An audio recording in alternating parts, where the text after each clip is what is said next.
The Curse of Centuries. First off, a warning. This video gets a bit unsettling. If you're easily grossed out, you may want to skip this one. Parents, you may want to preview it before letting your kids watch it. As a reminder, my target audience is me at age 13. So this is stuff I would have found fascinating, but it's not for everyone. The antediluvian world of dead gods was much different than our own.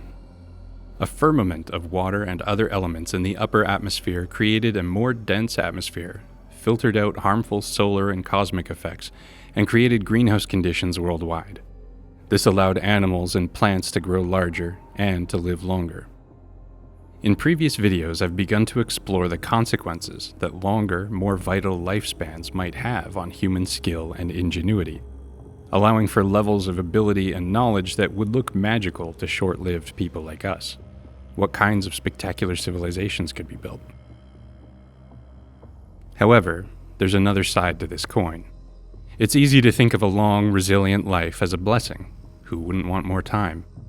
But what if you use that time and vitality poorly? In this video, I'll explore 3 ways that centuries of bad decisions can become a terrible curse. Starting with alcohol abuse.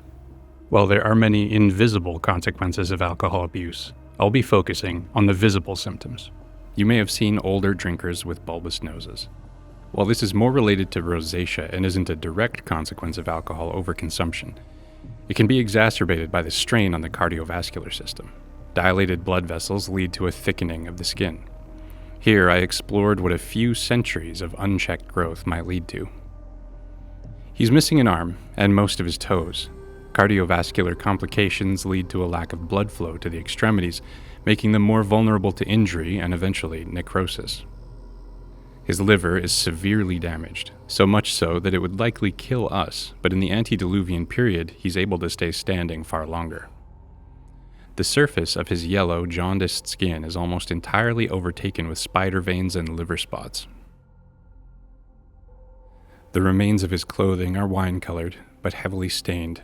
Even the wealthiest drunk would struggle to maintain their estate after centuries of indulgence. His organs have swollen, expanding his belly like a new wineskin, fitting that on his belt below he carries more wineskins with him. The greenhouse atmosphere means that fruit is found in abundance, making wine ubiquitous and fairly inexpensive. Up next is a character that has given themselves over to pharmakia for centuries. The Greek word pharmakia is where we get our word for pharmaceuticals, but this isn't medicine. The source material is pointing at something more nefarious.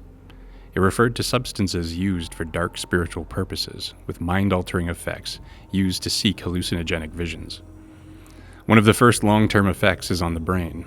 This figure is suffering from a form of psychosis, no longer able to tell the difference between reality and hallucination. He's lost all of his teeth, but his overindulgence means he doesn't have much appetite at the best of times, so he's become gaunt. Ingestion of stimulants through the nose eats away at its internal support structure, eventually leading to nasal collapse. Over his shoulders, he wears a metal collar with a small trough. This can be filled with the substances of his choosing, and when lit, it allows him to breathe in the smoke as it rises past his face. On his belt, he carries various pharmakia containers. Similar to wine, the greenhouse atmosphere means that the plants and fungus used to create these elements are plentiful. The Watchers have made sure that the processed form of them are everywhere, and often the only payment required is worship. Similar to how prolonged overuse of colloidal silver can turn skin a gray blue, the chemicals this character has been consuming have caused his skin to turn a sickly, smoky green.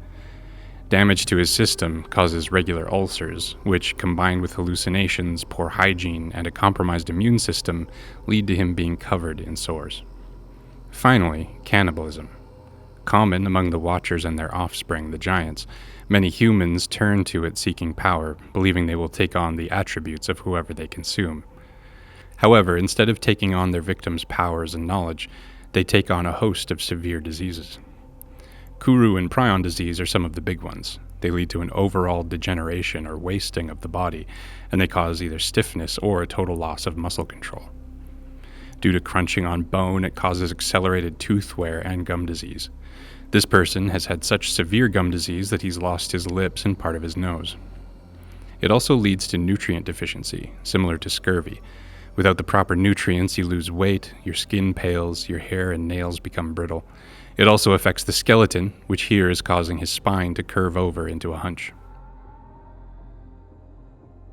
Consuming humans also exposes you to the entire spectrum of viruses and bacteria found in the human body.